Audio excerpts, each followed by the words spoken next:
Bonsoir, bienvenue sur Allo Finance. La série noire continue sur les marchés financiers. Paris s'enfonce toujours plus bas et atteint aujourd'hui un plancher annuel à 3650 points. L'indice parisien termine donc en fort repli de 2,04% à 3650,7 points, soit 70 points de perdus et 3,4 milliards échangés.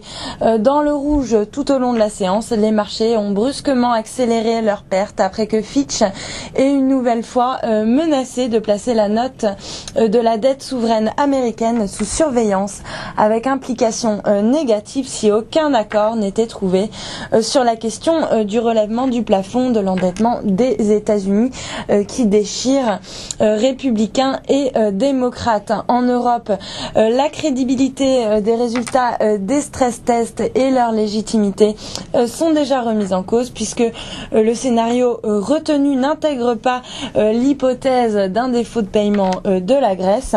Alors sur les autres places européennes, même fébrilité palpable, donc après également l'avertissement de Fitch, le Dow Jones cède 1,1% à la mi-séance à 12 342 points. Et puis en Europe, c'est également la déprime qui l'emporte, avec Francfort qui cède 1,27%, tandis que le FTSE glisse de 1,21%. Et puis la palme revient à Milan, plombé par son compartiment bancaire qui perd en moyenne 5%.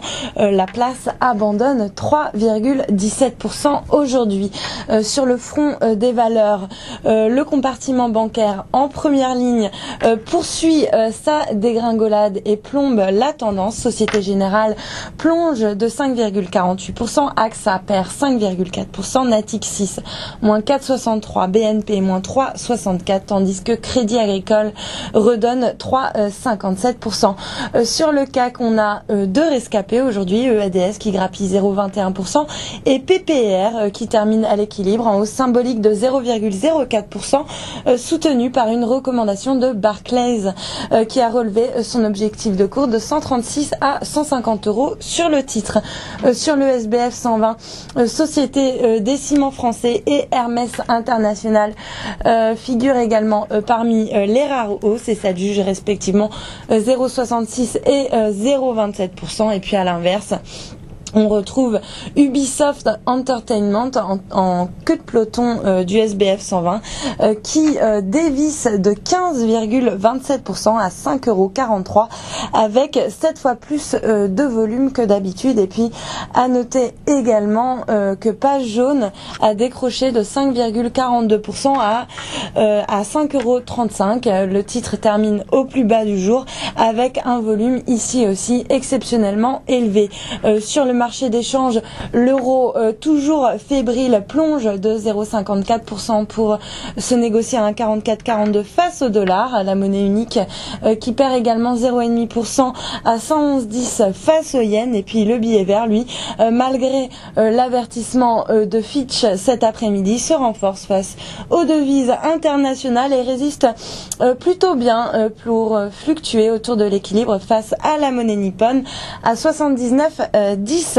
Du côté du pétrole, là aussi c'est le rouge qui domine. Le WTI plonge de 2,2% à 95,14 $, tandis que le Brent cède 1% à 116,08. Et puis pour terminer, l'once d'or qui profite de ce regain d'aversion au risque pour franchir avec succès la barre symbolique des 1600